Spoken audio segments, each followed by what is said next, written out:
Welcome back to my mini blog. তো আজকে গেছিলাম আমরা সকাল সকাল মর্নিং ওয়াকে। তো আমরা মর্নিং ওয়াকে মানে কি করতে যাই জানো, রিলস বানাতে, একটু গল্প করতে। তো এখানে ও একটা দেখেছিল লজ্জাবতী গাছ, তো আমরা সেগুলো খুঁজছিলাম পাইনি। তো ওকে দেখো, ওয়েদারটাও খুব সুন্দর, হালকা করে বৃষ্টি পড়ছিলো। তো একটা পার্কে এসেছিলাম, ওখানে ভিডিও বানাচ্ছিল, আমি একটু ভিজছিলাম। তো এখানে আমি একটু দোলনা চড়ছিলাম, ও আমাকে একটু দোলনা দিচ্ছিলো।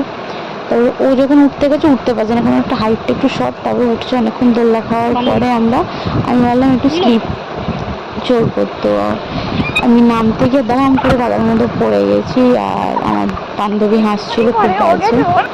তো এখানে ওই জন্য আমার জন্য ফুল এনে দিয়েছে। তো আসার সময় ওইখানে গেঁড়ি দেখেছিল, আমি খাই না, আমার বাড়িতে খাই, ওই জন্য আমিও নিয়েছিলাম। কারা কারা খাও জানাবে, আমি তো খাই না, আমার একদমই পছন্দ না।